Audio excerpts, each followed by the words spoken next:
क्योंकि आगे की कहानी और भी ज्यादा रोमांचिक होने वाली है। इधर घर में दुर्गा पूजा को आहाना की याद आती है। दुर्गा देवी को आहाना की याद आती है। वह बेचैन हो जाती है। आहाना कहाँ गई?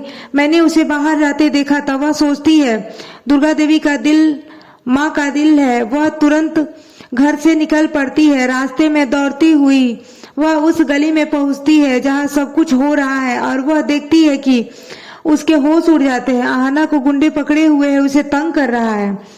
दुर्गा देवी के अंदर गुस्सा फूट उठता है। वह जैसे ही माँ दुर्गा का अवतार बन जाती है, मजबूत, निडर और शक्तिशाली। छोड़ उसे, वह चीखती है और गुंडे पर टूट पड़ती है। हाथ में जो भी मिलता है, शायद कोई लाठी हो या उसे पत्थर हो, उससे मारने लगती है।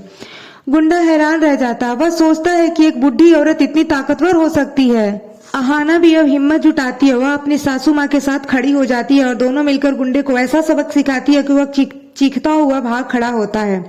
उसकी सारी हैकड़ी निकल जाती है। अब दोनों एक दूसरे को गले लगाती है। आहाना रोने लगती है, डर से कांप रही है।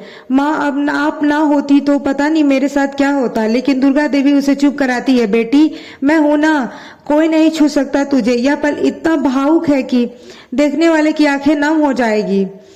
लेकिन दूर से बुआ जी यह सब देख रही होती है। उसका चेहरा गुस्सों से लाल हो जाता है। Plan fail. यह रिकॉर्डिंग बंद करती है। लेकिन अब उसमें दुर्गा देवी का हीरोइन अंदाज कैद हो जाता है। बुआ जी की सारी मेहनत बेकार। पोल्टू भी निराश हो जाता है। माँ, अब क्या? वह पूछता है, लेकिन बुआ जी चुप रहती है। मन ही मन नई साजिश सोच रही है। दुर्गा देवी आहाना को घर लेकर आती है। घर पहुंचकर आहाना थोड़ी शांत होती है, लेकिन अंदर से वह टूट चुकी होती है। फिर भी वह खुद को मजबूत दिखाती है। दुर्गा देवी के सामने वह कहती है, माँ, जिंदगी में ऐसे हालात आते रहेंगे, लेकिन अब मैं नहीं डरूंगी।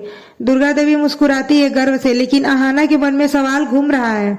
वो गुंडा कहाँ से आया? किसने भेजा? धीरे धीरे शक की सुई बुआ जी की तरफ घूमने लगती है। बुआ जी, लेकिन क्यों? आहाना सोचती है। घर का माहौल अब तनाव पूर्वक हो गया है। जी हाँ दोस्तों, आहाना बहुत ही असमंजस में पड़ जाती है कि उसके साथ ये सब किसने करवाया और क्यों करवाया, क्योंकि वह तो किसी का बुरा नहीं चाहती, सबका अच्छा चाहती है। यह सोचते हुए बुआ जी भी डरी रहती है कि कहीं सच में मेरा पता ना लग जाए, वरना इन लोगों की नजरों से मैं ही गिर जाऊंगी। यह सोचकर बुआ जी चुपचाप एक साइड में खड़ी हो जाती है। तो दोस्तों, बड़े घर की छोटी बहू सीरियल एपिसोड में आगे बहुत ही ज्यादा इंटरेस्टिंग और ट्विस्ट बातें दिखाई देने वाली है। तो अगर आपको हमारी वीडियो पसंद आए तो एक सब्सक्राइब और एक वीडियो को शेयर करें और लाइक करें। बेल आइकन को भी दबाना ना भूलें। ठीक है, मिलते हैं नेक्स्ट एपिसोड में। तब तक के लिए टाटा, बाय बाय।